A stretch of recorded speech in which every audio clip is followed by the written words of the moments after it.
ქართული ოცნების ეგრეთ წოდებული ხელისუფლება, რომელიც არალეგიტიმურია 2024 წლის 26 ოქტომბრის შემდეგ, თავისი მმართველობის მე-13 წელს საკუთარ ამომრჩეველს და მხოლოდ საკუთარ ამომრჩეველს, იმიტომ რომ სხვას არავის უკვე აღარ ჯერა ამ მმართველი გუნდის სიტყვის, უმტკიცებს, რომ ის ებრძვის კორუფციას. ძალიან უცნაურია, რომ ის კორუფცია, რომელიც მან გამოავლინა სახელმწიფომ, ასე ვთქვათ, და ის პირები, რომლებიც დაკავებული ყავს მიმდინარე პატიმრები, ყოფილი ჩინოვნიკები, მაღალი თანამდებობის მქონე პირები, ამ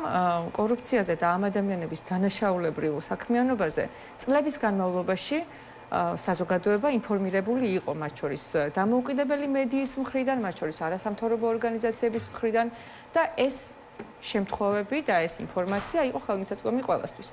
ამის მიუხედავად, ქართულ ოცნებას არასდროს დღემდე ეჭქვეშ არ დაუყენებია მისი პოლიტიკური გუნდის წევრების პატიოსნება და პირიქით, სწორედ ბიძინა ივანიშვილი პედალირებდა იმ მოსაზრებას, რომ ის გუნდის წევრები, რომლებიც მან შექმნა და ის ადამიანები, რომლებიც მან პოლიტიკაში მოიყვანა, წესიერი პატიოსანი, სუფთა წარსულის ადამიანები არიან. შესაბამისად, დღეს რასაც ვხედავთ, ეს არის სინამდვილეში რეალობა და ჩვენ ვხედავთ, რომ დღეს უკვე ქართულ ოცნებასაც აღარ სჭირდება თავი მოაჩვენოს თუნდაც საკუთარ ამომრჩეველს, რომ ისინი სუფთა პოლიტიკური წარსულის მქონე პირები არიან, მაგრამ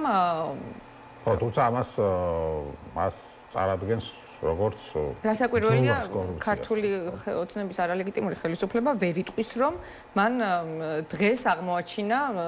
მან დღეს გამოავლინა ის დანაშაულებები, რომლის შესახებაც წლების განმავლობაში ინფორმირებულები იყვნენ, რასაკვირველია. თუმცა ჩვენ ძალიან კარგად უნდა ვიცოდეთ და საზოგადოება ამას სწორ შეფასებას აუცილებლად გააკეთებს ამ ფაქტების სწორ შეფასებას, რომ სანქციები, რომელიც დაწესებულია ბიძინა ივანიშვილის გარემოცვაზე, ასევე სანქციები, რომელიც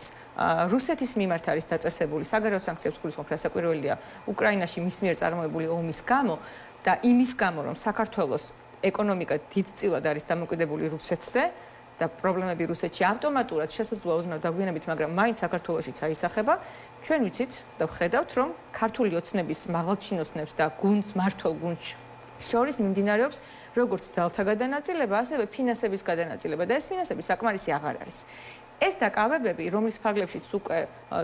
თორსები 11 მილიონ დოლარზე უფრო მეტი თანხა არის ჯამში ამოღებული უკანასკნელი 1 კვირის თუ მაქსიმუმ 10 დღის განმავლობაში, ეს დაკავებები და ეს ამოღებული თანხები მეტყველებს იმაზე, რომ ბიძინა ივანიშვილმა, რომელმაც წლების განმავლობაში კორუფციისკენ არათუ გზა გაუხსნა, არამედ ხელი შეუწყო ცალკეულ ადამიანებს, ბიძინა ივანიშვილი დღეს იძულებულია ეს თანხები უკან რაღაცნაირად ამოიღოს. იმიტომ რომ მას საკუთარი ფინანსები განკარგვა ისე თავისუფლად აღარ შეუძლეს სწორედ საგარეო სანქციების გამო. ამას ვხედავთ დღეს ჩვენ. ეს არის ქართული ოცნების ეგრეთ წოდებული პოლიტიკური გუნდის სრული ილუსტრაცია და საზოგადოებამ დაინახა და მათ შორის დიდი იმედი მაქვს, რომ ქართული ოცნების დღემდე შემორჩენილმა, არ ვიცი თუ ასეთები არსებობენ, ამომრჩეველმაც დაინახა, რომ გუნდი, რომელიც 13 წელია სახელმწიფოს სათავეშია, არის კორუმპირებული გუნდი.